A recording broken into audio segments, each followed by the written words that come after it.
This is a Mr. B lockdown special. I have done a multi-instrumental sing-along for all the instruments that we play at school.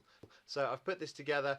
We can sing along as normal. We've got the ukulele as normal, and there's going to be a mix of brass and string in the video as well. So you can choose your instrument and play along with the part that you have been practicing.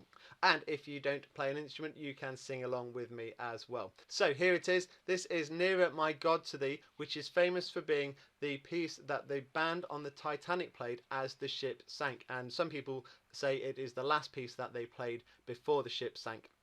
So it's a very tragic story, a story of heroes, of people who carried on playing to try and keep the calm as everyone tried to get to the lifeboats, but didn't try and save themselves. And sadly, all 8 members of the Titanic band under Wallace Hartley did die in 1912.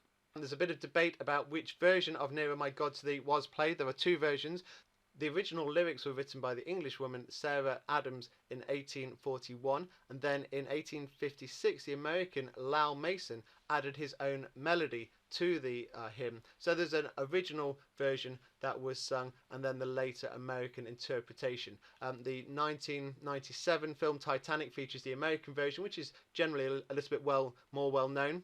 The earlier film from 1958, A Night to Remember, features the original English version. So there's the 2 different interpretations.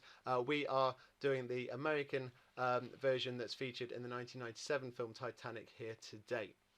So get your instrument ready or get your singing ready, and here we go. Never, my God, to thee, never to thee, if though it be a cross that raiseth me, still my song shall be, never my God to thee, never my God.